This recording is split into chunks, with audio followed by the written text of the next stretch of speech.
This is Eagle7 Sports Radio, 103.7 FM, reaching you from Wasimi, Ogun State. I can see my very, very special guest. He's looking radiant this morning. He's looking like one of us, actually. You know, when I say one of us, I mean, you know, we young, sporty, no pimples on our faces, and, you know, happy-go-lucky people. I'm talking about Adewale Adeniyi. People will be wondering, who is this? Let me tell you that the man you are looking at now, dressed up like me, is the Comptroller General of Nigerian Customs. Welcome to the show. Let's hear your voice, sir. Good morning, Nigeria. Fantastic. The first thing that they would say, there's an echo. I hope there is no second system around you there. The television is not on, because we would like to hear your voice very, very clearly. The first thing that will surprise people is that our overall boss in customs in Nigeria is discussing football with me. That speaks volumes. One, let me tell them that you are supporting the wrong club to start with, because, you know, you are a gunner. You are a gunner. And after, I don't know how many years ago you people won anything. So why would anybody choose to be supporting Arsenal FC, for God's sake? When you have Barcelona there, you have Man City there, you have... Good morning, sir, once again. Football is a beautiful game. I can't preach to the converted. You sure know that. And anybody that loves the beauty of football, the serenity of football, the wholesomeness of football, must support what goes on at the Emirates. It's, you know, it's so beautiful and enthralling to watch the Gunners do their things. It's not all the time that we play and we come up with the prize, but, you know, the fact that when you watch the matches played at the Emirates and you go to sleep, you have a good dream. So let's leave that for now. Okay. Before the Emirates, before the Gunners, before Arsenal, I know that your first love, which you have demonstrated in my conversations with you, because it's like you know me inside out. I don't think I've met somebody who knew me as much as, who knows me as much as you do, you know. And what I mean is, you are a lover of Nigerian football. You support the Super Eagles with your everything. Why? Well, we can't write the history of Nigerian football without copious references to your accomplishments, your involvement that has been following what is the Super Eagles and Nigerian football since then.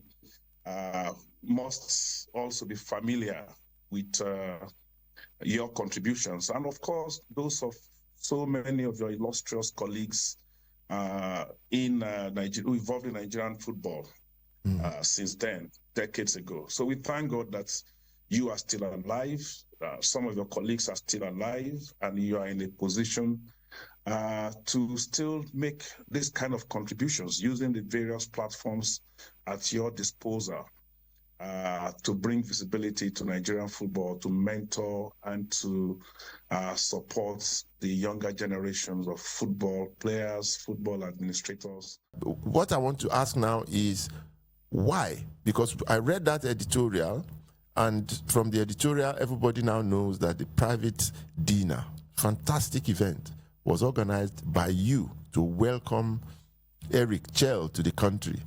And they want to know why. Why did you organize that dinner?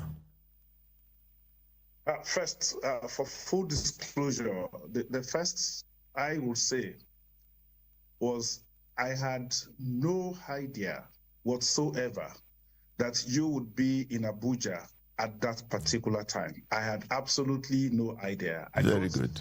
Information that you are coming to Abuja well after I had gotten in touch with the NFF president, and we had arrangements to have the dinner. That's the first instance.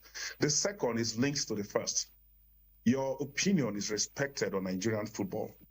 So many people, you mold opinion when you express them, especially on Nigerian football. So I listened to the editorial, and of course it was Eric Chelle, and so many Nigerians actually felt the same way.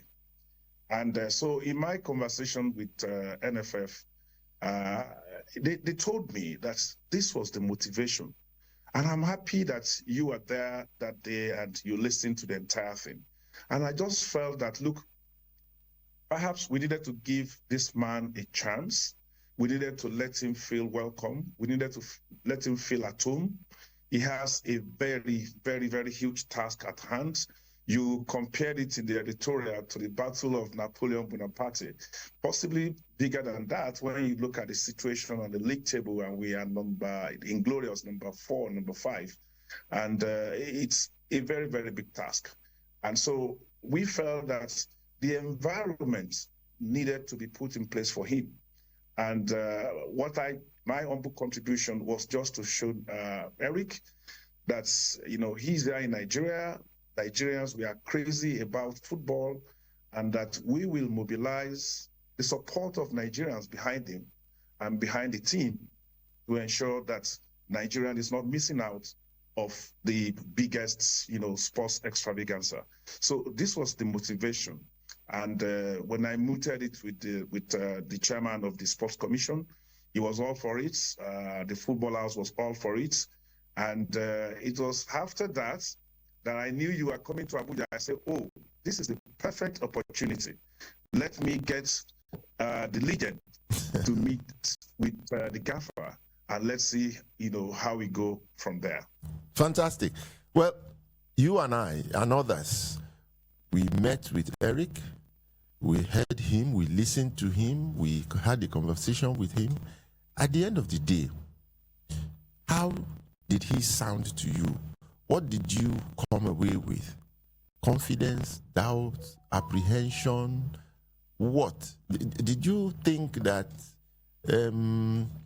we didn't make a big mistake or a mistake at all by hiring this man? From your impressions of that evening, because you are limited to that anyway. You didn't know him before. Yeah. From my impressions, from what I heard, from what I knew, number one, he was not here for the money. There is a bigger motivation. I noticed that there is a bigger motivation for him to accept to come. After all, where he was, attending to club football, he was getting bigger. He was getting much more than Nigeria is going to pay him. So there must be a bigger motivation for him. And the motivation is that he wants to qualify the biggest team in Africa for the World Cup. And he knows what that means for him, for his career, for his CV, if he succeeds in getting Nigeria to the World Cup. That's the first thing that came out for me. Number two, he is also serious-minded. I have seen his approach, even before any of the matches, the engagement that he's had with the players, the talking to them, engaging them on match formation, on match strategies. I've had discussions with him on the best way that he would want to deploy our players, watching and making analysis about their roles in their various teams and how he is going to leverage and harness those resources. So he is serious-minded, and he discusses with the players match formations, match strategies on phone after each of the matches. So he's somebody who is really going to be very, very engaged and close to his players. So I also saw that with him. Number three, pretty much we share this in common. You mentioned it during the dinner and in the editorial, is that, when we go for all of these big names who have won big, titles, big cups, big competitions before, there is no motivation for them to come and, do it in Nigeria. After all, they've seen it before. So when you go for an unknown an unsung person like this who feels that history beckons for him, he gives, all of his to it, and he could be able to, make this motivation. He must be able to infect the rest of the team with this kind of motivation, so that everybody is on the same page about the need for us to get Nigeria to the World Cup. So you gave the example of Westhoff, and I mean that's about the best example that we can get. The very first match he played with Nigeria, we lost it 5-1, and in the same tournament he went all the way to the finals. I mean, the rest is history. He went on and on after that, and he took Nigeria to the World Cup, and the highest ranking, FIFA ranking we've ever had was under Westhoff. So we could have another Westhoff in our hands who is motivated, who will have very great connection with the team and all of that. So these are the impressions that I have. We've spoken a couple of times after that, and as we move nearer to the tournament, I see the enthusiasm, I see the passion that it displays, and putting all his plans together for the first must-win match against Rwanda. Okay, I got a lot of reactions for my promo for this program yesterday, and one of them is from somebody that I compared to you in terms of your deep knowledge of Nigerian football, Godwin Dudu Orume. His reaction was, how can you invite 39 players? Your first match, you invite 39 players, you have only 5 days with them. And secondly, you now invite those players that had left the national team to come back. Is this indicative that you have not found new players to take over their positions, and that we are going to use the same old flock to pursue this new dream? You cannot speak for the coach, but as outsiders just looking in, that is what we see optically now, because he raised the issue, 39 players, that's a large group.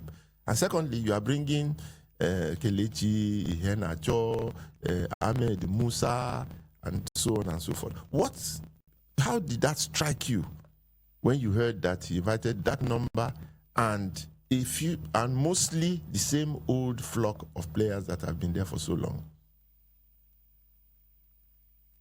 Well, of course, we must give it to Dudu Orume, of course, because he's also a respected voice when we talk about football in Nigeria. Not just football in Nigeria, football, all over.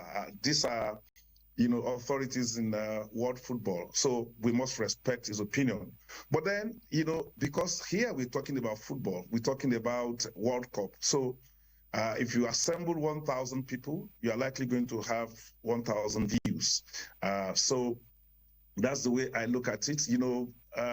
Everybody becomes, a chief coach. Everybody becomes, So there is no doubt about that fact. This was my reaction also, But then I think it's also good when you are new in an environment and you keep all your options. You keep them very, very open. You bring all your cards to the table. There are some players, I've never been a coach, but then each time I try to interrogate what certain players are doing on the field. Possibly it's only the coach that can answer such questions. He takes full responsibility. We are watching from outside and we are wondering, why is this player on the pitch? The coach knows why. Maybe he has assigned him a role, go and do the dirty man job out there, mark out this person, block out this, do zonal marking or whatever. And I think it's the players that carries out the instruction of the coach most likely that's going to get the nod ahead of what every other person outside the pitch might. So it's starting with 39. Out of these 39, 6 of them are home-based team and are very, very excited about that. Even if none of these 6 gets, the starting shirts against Rwanda, it really doesn't matter. The experience will help. If this man is going to be here for the long run, by the time, this was the way Westhoff started, some fringe players from the local leagues that he brought out, And eventually such players became the cornerstone, the nucleus of the team. So he is starting with 39 players. I want to imagine that as we moved gradually towards the 21st of March, he will be weeding them out gradually until he will get 22 that he will register for that particular match. So responsibility will be his, but you and I saw that day that he is serious. He is very, very, very. He knows what he wants to do. He has his strategy. He has his rights, and part of the strategy would be for him to, cast his net very, very wide, bring as many players as possible. I've heard and I've seen some players in your academy, yes, who could, stake a shirt in the team. It would take him some time. He would move around the country. He was watching our leagues and things like that. So what he's doing different is that he's trying to give everybody an opportunity. Hey, come and prove yourself. And if you can prove yourself that you can get a shirt in this team, the door is open for you. Anyway, the good news is that for me, personally, the good news is that one of the players he invited, he actually spoke about him during that dinner. He's a graduate of the Segun Odegwami, Academy. That's Tolu Arokodare. He graduated from the academy in Wasimi, and he's doing very well now. And Eric is excited about his goal-scoring prowess, and he told us that he has identified 28 strikers, out of whom he's going to play the strongest forward Nigeria has ever seen. So that excited me when I heard that. But now, as just in Nigeria, so it's about Toluhu. When Nigerians hear that, they will say Toluhu, and then we give Tolu the opportunity to let them know that he's earning a shirt, and he's he's going to show Nigerians that he can do it. Yes, absolutely. What people know me for is my unrepentant optimism. When it comes to the Super Eagles, I just think that we are one of the best teams in the world. Every time we go for any championship, you never hear me say, because I truly believe, I believe that if we just get it right, the kind of football we play, our physicality, our strength, our speed, if we add that with, the skills of people like Kanu and Oruma and JJ and Modalawa, if we add all of those ingredients together, there's no doubt we'll be one of the top 3 or 4 teams in the world. I've always been unrepentantly optimistic. But I listed the teams on that table. Rwanda, that we are playing next, they are on 7 points. Nigeria, we are 5th position. We have not won any of our 4 matches. We are on 3 points, and we are playing on their ground. And if we fail, that is the end. So I am just imagining the pressure, the tension, and the reality of what may happen. Are you feeling what I am feeling? Are you feeling what I'm feeling? Unfortunately, I'm the not. Tension, the pressures. I'm not feeling. Because I have an invitation to go to Kigali, but I don't know if I should go or not.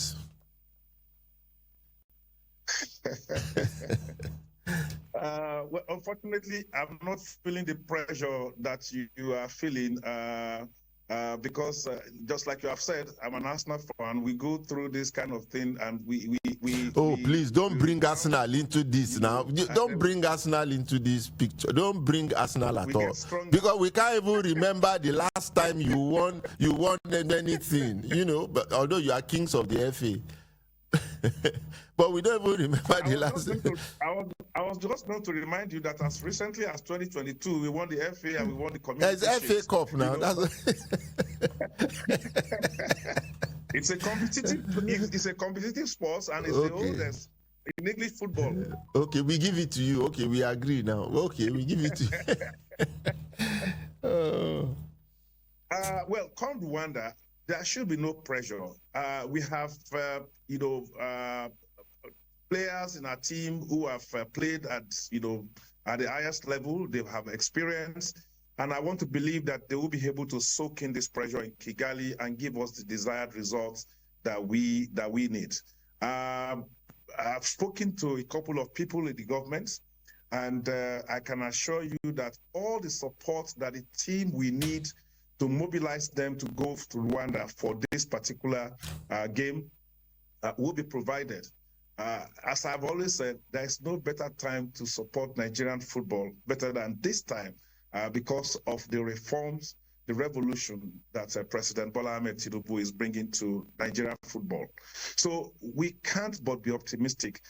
Failure is actually not an option for us in Kigali. The coach knows it. He knows it very, very well. The players also know it. There is a sense of urgency. We all know it. After Kigali, 4 or 5 days after, we'll be back in Uyo against Zimbabwe. And, if we're able to pick those 2 matches, this would be the necessary confidence booster that we need to keep our World Cup dream on track. We take the rest as they come. I am not in any way underrating the capacity of these 2 teams, but most of the time, the big teams, the players have very, very busy season already.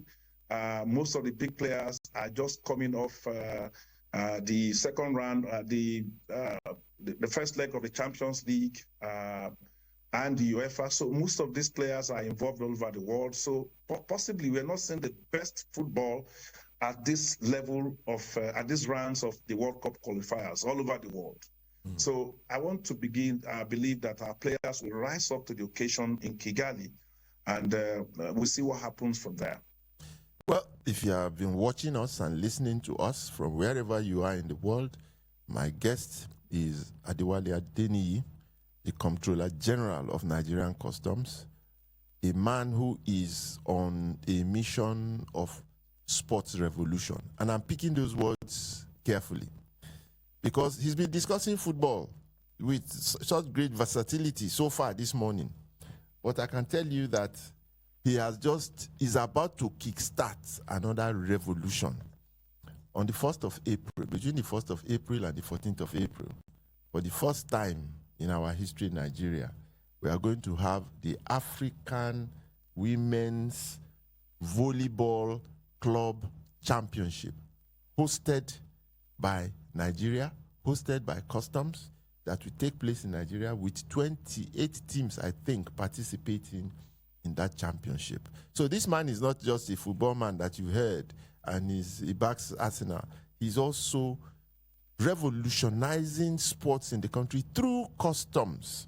Tell us a little about, 2 things. 1, your own personal involvement in sport. Where did it all start your interest? And 2, am I right to start thinking this revolution? I watched your Customs team during their relay event at the African Military Games. And Customs, there was this Customs sprinter who he blew everybody's mind away. He was absolutely brilliant. So you are in track and field, you are in basketball, you are one of the top 2 or 3 basketball clubs in the country.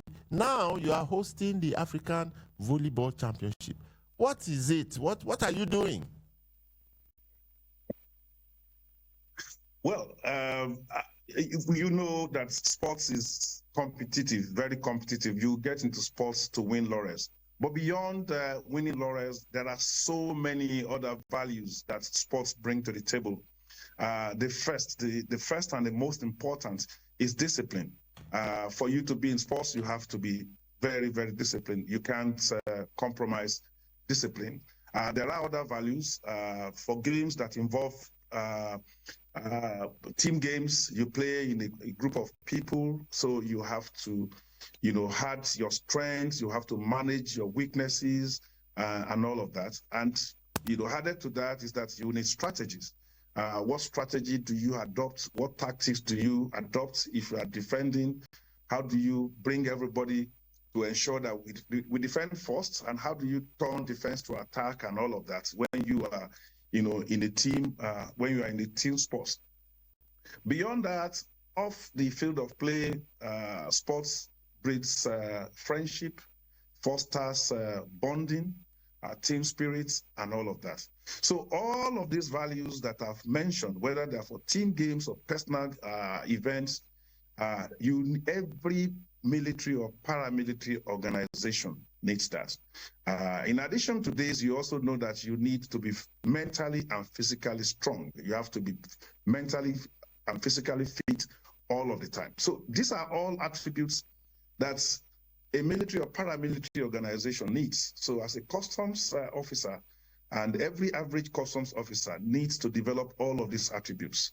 So what this means is that if we can have very good teams or very good sportsmen, they are most likely going to be very good military or paramilitary officer. This time, we're talking about the customs. So all over my career, over the last 30 years, I've therefore been involved in sports at different levels.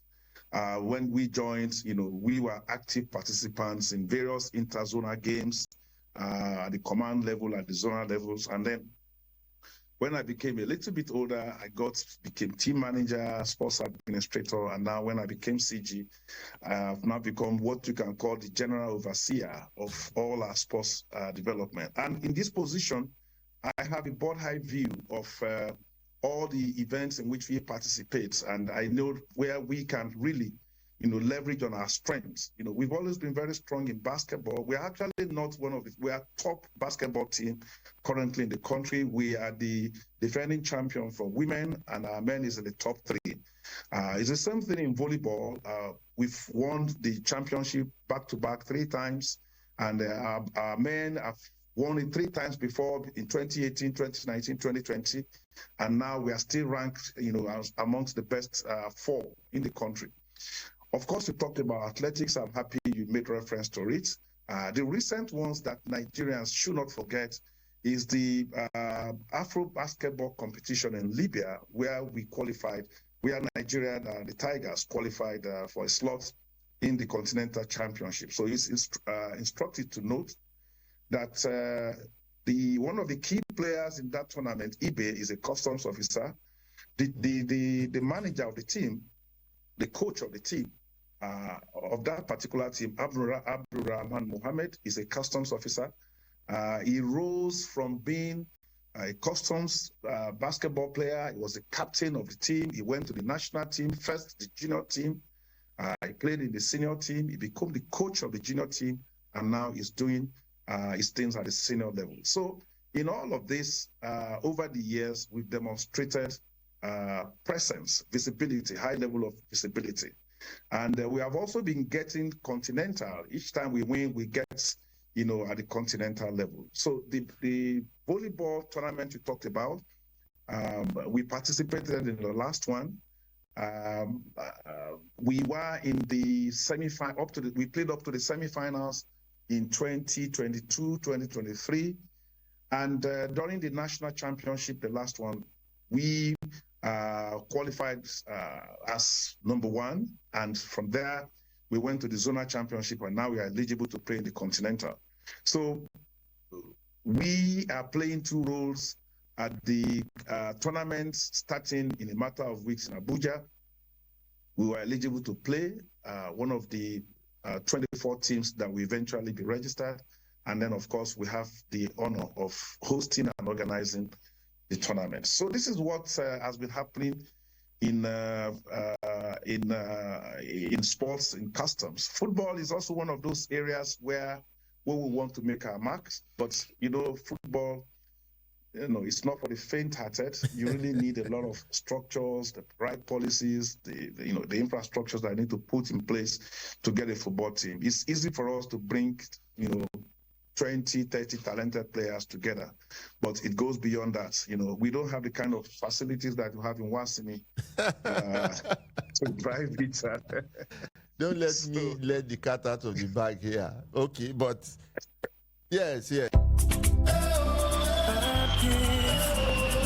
Extended sale alert! Hooray! An extension offer to the ongoing London promotional fares. You asked, we listened. Save over 600,000 naira on your London trip with Airpeace when you connect from our major domestic destinations to London at no extra cost and enjoy an exclusive extra baggage allowance. Economy class promo fares starts from 1.2 million naira with an extra 23 kg baggage, while business class fares starts from 4.5 million naira with an extra 32 kg baggage. Grab these special fares. Sale period extends till March 31st, 2025 and travel period valid till April 15th, 2025. Flying style abroad are Boeing 777s with spacious seating and delightful meals. Book now at flyairpeace.com or download the Airpeace app from the Play Store or App Store. Airpeace, your peace is our goal. Hello, good morning. Hello? Yes, good morning. I want to say good morning to the Controller General of Customs Department. Very good. Mr. Adeniyi. What's your name, sir? I am Reverend Mike Shoyemi. Reverend Mike Shoyemi. Good. Where are you calling from? Mr. Volleyball. I'm calling from Adewale. Mr. Volleyball. You say you AKA Mr. Volleyball.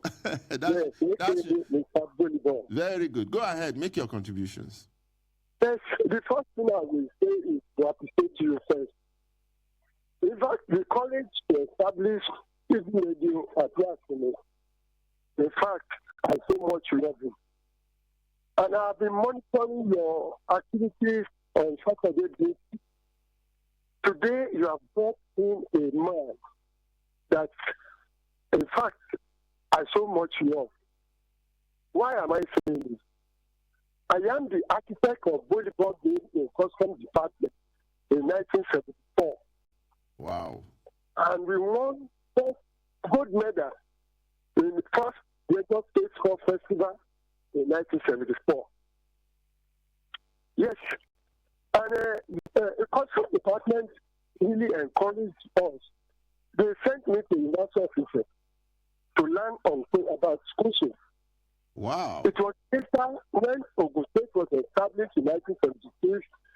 The then Director General of the Defense Commission, Baba Isaac, approached me at the National Stadium and encouraged me to go to Africa, Ogun State, to come and establish my skills, in which I did. Today, I am a proud man, first volleyball coach in Ogun State, and I knew what I did in developing volleyball over there. Now, the most surprising thing is that Mr. Adeniyi, when I heard about him, that the department was sponsoring African volleyball competition, I was so elated in my heart. And I prayed that God will continue to be merciful to you. So, I mean, all that you have said about sports generally, apart from volleyball, basketball, football, I mean, if you don't have the interest, you will not invest so much in me. Please, my brother, keep it up. Keep it up. I over here will keep on praying for you because I am afraid now. I am in a better here. Back to mathematical exam. So God will continue to grant you divine protection. And in fact, that station and your football academy will continue to grow great in the mighty name of Jesus. Thank you very much. Amen. Thank you very much, Mr. Shoyemi. You incredible. This man, sorry for using that word. I think we have another caller. Hello. Hello, sir. Good morning. Good morning. Yes, who is this? Where are you calling from? Oh, you call me Engineer Sam from Ojoko. So we are the lover of football and we fix our eye on this man called Eric Chelle. Okay. We want him to come and do what the best of his capacity to see that we qualify for that very World Cup.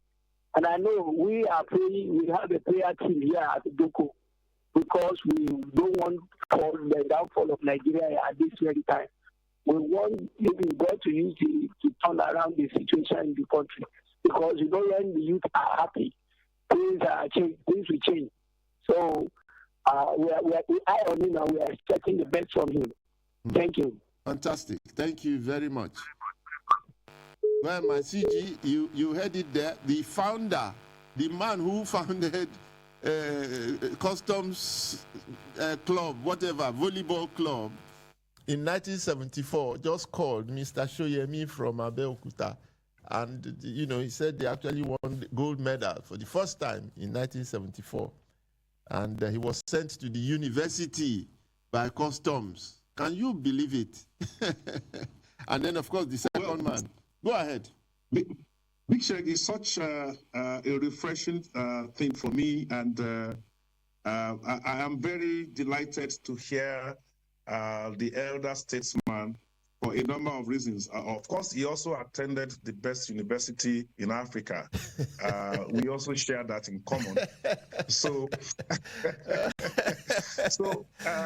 I will reach out to him. But I think I have some idea of if he's that tall, slender man, dark. I think I met a frame of him in my early years in the service. I can't wait to reconnect with him, and we would like to tap from his anointing, that gold anointing that he had in the 70s. We want to see how we can benefit from it now that we are hosting the rest of Africa. So I'm indeed very, very delighted to hear from him. Fantastic. And the second gentleman, Engineer Sam, was very prayerful. He says they have set up a prayer group in Idoko, and are praying for Eric Chelle. They are supporting us to pray for Eric Chelle that he succeeds. Once Chelle succeeds, all of us have succeeded now. That is the reality of it. So don't forget.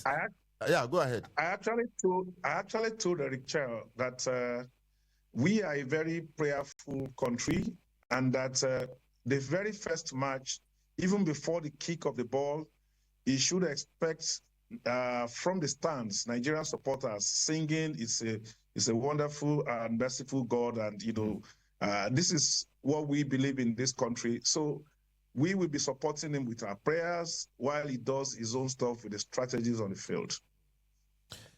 Well, once again, it is hard to believe, but we have the Controller General of Nigerian Customs, the Oga Patapata of Customs, that very successful federal government agency that has created records in terms of revenue for the country, and being headed by Adewale Adeniyi, the man you are looking at now, who, as I said, is looking like one of us, young boys and all of that. They would think that we are age mates. They wouldn't know he's much, much older than me. Anyway.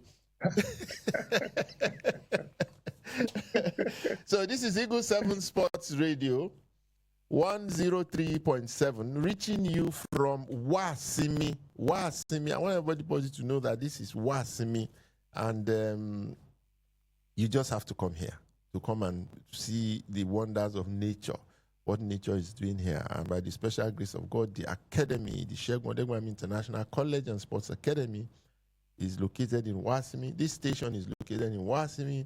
And the Eagle7 Bamboo Garden is also located in Wasimi. And there's more to come, I assure you. Wasimi is 23 kilometers away from Abeokuta on the way to Lagos from Abeokuta, the old express road, before you get to Itori. And you find this serene, beautiful, green, vegetation everywhere environment, and you will thoroughly enjoy it. Well, once again, this is Eagle7 Sports Radio. The telephone numbers so that you can call and be a part of the conversation is 0700 2255 1037. And the second one is 081 27 82 8497. Those are the two numbers. You can reach us now. So, my Oga, your vision for sports in the customs organization. Your vision for sports in the customs organization. Because I am wondering, I'm going to be in Abuja for the games, and I'm excited hearing what you had to say this morning, it's like what the Chief of Defense Staff of the Nigerian Armed Forces said the other time, and he followed up with action, because within the military now there's a new energy, there's a new vibration. Sports is being taken so seriously, and we sense the same kind of thing with you. So what is your vision for sports within the Customs organization? That would be my last question on customs now, before we go back to the Eagles. Thank you very much. The first is for us to look at it from the philosophy of sports driving excellence in everything we do. I explained earlier that all the attributes that we do that are necessary for winning laurels in sports are things that we need in our regular operations. So I see an interface, a very, very good interface between sports and excellence in sports in our customs operations. So the first major philosophy is driving excellence through sports, using sports to drive excellence in customs operations, so to speak. And the second one is that we have, most of the officers who are in the age where they can engage in competitive sports, that is when they can actually exhibit sporting excellence. So we want a situation where the service, provides the resources, the platform, the opportunity for them to showcase their talent, not only to win laurels for the customs, but also to win laurels for the country, Nigeria. And we've produced a number of champions before at the national and at the continental level. We want to rediscover our glorious past and use so we want to provide that necessary platform that they need. Like I said, it was so delighted to hear Reverend Shoyemi, who came into the customs, and from the customs he went to the university, came back from the university, they won gold in the tournament. So we want to recreate that kind of condition, give them all the necessary, create the environment that they need for them to succeed and make a mark for themselves in life. So I would say these are the two major visions for us in sports. Very good. Now I'm just going to go very light-hearted. This has nothing to do with the Eagles or anything. I want to test something that somebody raised, an issue somebody raised yesterday, that there was a time when we had two captains in the national team. One became a great disaster. So you are manager of the Nigerian national team now. I'm just saying, you are the manager now. And you have a William Troost Ekong as your captain. And then you have another one coming, who was captain of William Troost Ekong, who is Ahmed Musa, coming into the team. Captain over William Troost Ekong. Who would be your captain? This has happened before. Not once, not twice in Nigerian football. Who would be your own captain? Well, it's important. I mean, the captain is the commander. Exactly. Is the commander of the team. He tries to help to translate the vision of the coach and things like that. He leads his men. He's the person who gauges the temperament. He keeps people, in check and all of that. So the captain. Before you answer again, remember even the last time that Ahmed Musa was invited to the national team, the coach at that time said he was such an important player that he didn't need to play for him to lead the team. He said he didn't need for Musa to play, that he had a way with motivating the players, with leading the players, and so on and so forth, just to add to your confusion now. You're just taking these words out of my mouth. Okay. Sometimes, even in football, we've had situations where you have people that you call non-playing captains. Yes. They are the captain of the team for one thing or the other. They are not in the starting 11, either because of strategy or not. So they hand over the captain's band to somebody who is picked to do that. And then sometimes you see that, in the last few minutes, if the team is comfortable enough, They make the captain, they give him a cameo appearance, and then they give him the jersey, either to go and receive the trophy. They give him the honor to receive the trophy. But beyond that, there is a commander-in-chief. The captain is the commander. The commander-in-chief who takes responsibility is the coach. So I just believe that it is the coach who decides actually. It's not about the sentiments of anybody. It's the coach who decides who his captain will be. There are traditions, age-long traditions that are respected, a number of them. Oh, you want the person who has been, who has spent the longest time in the team. You want somebody who will be a rallying force. You want somebody who is a motivator and things like that. Sometimes the captain is not necessarily the oldest person in the team. We have a Martin Odegaard now, who is doing a fantastic job as the captain of the Arsenal team. Permit me to mention Arsenal.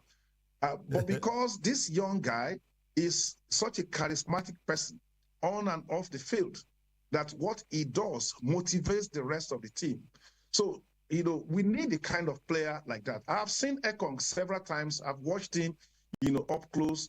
I'm also hearing the engagement that he's doing with the players when they are off season, when they are not, during the international breaks and things like that. And I want to believe when you watch him, at the last AFCON, you can't wish for a better captain, So if Ahmed Musa is brought back to the team, it might not necessarily be to hand over the captain's bands to him, but like I said, the coach knows best. You are the coach. In the 80s, you are the coach. There was a time when a certain Sheikh Modegbami came in as captain, even when we had We all remember this. Yes, so that was a disaster. That was a disaster. So we don't want to repeat. That was a massive disaster, So because that's why we did not go to the World Cup of 1982. We didn't go to the World Cup because of the captainship. That was what stopped us from going to the World Cup, the captaincy of that national team. And people don't remember it. But, you have a retiring player and you have the current captain, and then you bring back the retiring captain, and then you end up with confusion and so on. And we blew that chance. That's why I asked that question. I remember very well. And I want to believe that we've learned from that. And I want to believe that they will not allow that to create any kind of diversion or disruptions to the plan. So Eric knows what he is going to do. He's just giving this opportunity for everybody and anybody who can lay claims to the shirt and, we can only watch from the sidelines and wish him well. Good answer, sir. Good answer. Hello. Hello, good morning, Big Sheikh. Good morning. What's your name and where are you calling from? My name is Hakeem Akintunde. And I'm calling from Adewale. Hakeem Akintunde. Yes, you are always... The CG is in trouble because this is one of the most hardworking, one of the foremost sports journalists in Ogun State. So I expect that. Okay, go ahead, Hakeem. Good morning once again. Good morning once again, sir. Go ahead. Yeah, lovely program we'll be having this morning. And of course, all your programs have been very lovely. I was touched by the editorial. But first of all, I was surprised. So I didn't know the sporting side of the Controller General, and I'm so happy listening to him. And of course, hearing he couldn't have been a better sport journalist with his analysis and his knowledge of Nigerian football. Wow. And I think I'm not so surprised because during my tenure as the Swan chairman in Ogun State, up to the moment now that I had a privilege of, we normally have security cup competition. And I think Customs of Ogun State have won 2 of the last 4 editions that we have done. Where I'm going is that anytime they win, there is always this complaint from other agencies that these are professional footballers, these are this. But from what I've heard from the Controller General now, I know that sport and football has always been part of custom, and so one shouldn't be surprised whatever they achieve at whatever level that they decide to go into any competition. So kudos to the controller. I've totally fallen in love with the sporting side of me today, and I'm very proud that we have people like this in the aims of affairs in our military and paramilitary, because without them, our sports might not be able to go forward just like we used to have. Now, back to the Super Eagles, to this extent. I think, it's over now debating whether Chelle is relevant or not relevant. We are there. We are hooked.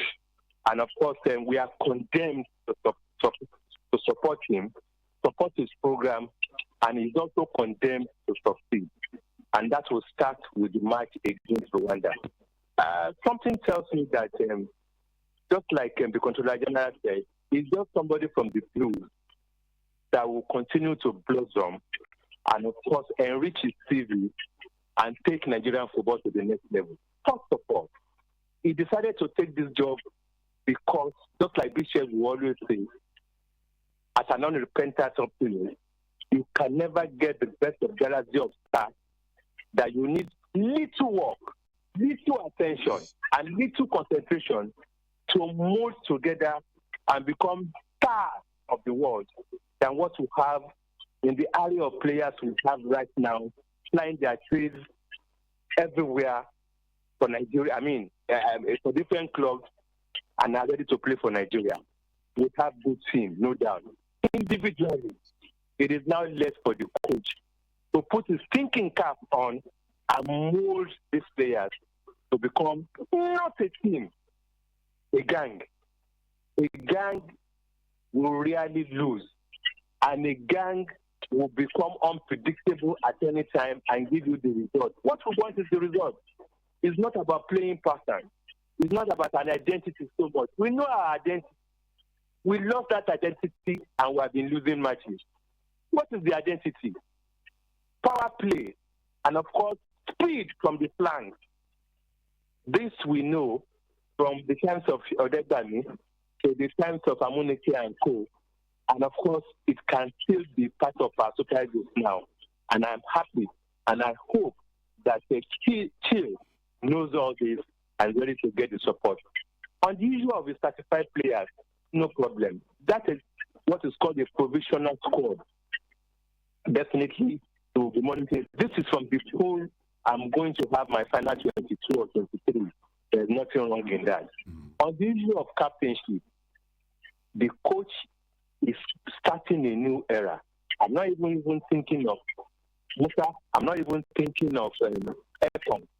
It is who the coach believes can lead his army that he will give the band to. We can only wish him well. Big Sheikh, thank you for this opportunity. Thank you, Hakeem. Thank you. Well, CG, just a comment on his on his remarks. Yeah, I'm just clapping. I'm just clapping for him. Of course, he's somebody who knows his onions, and is doing so from a very, very, very objective and neutral perspective. So, kudos to him for the views that he has expressed.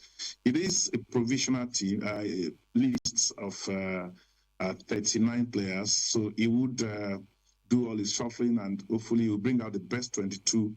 That we start in Rwanda, and we also know that these are also dynamic things. It's a very fluid situation. Some of these players will still play midweek.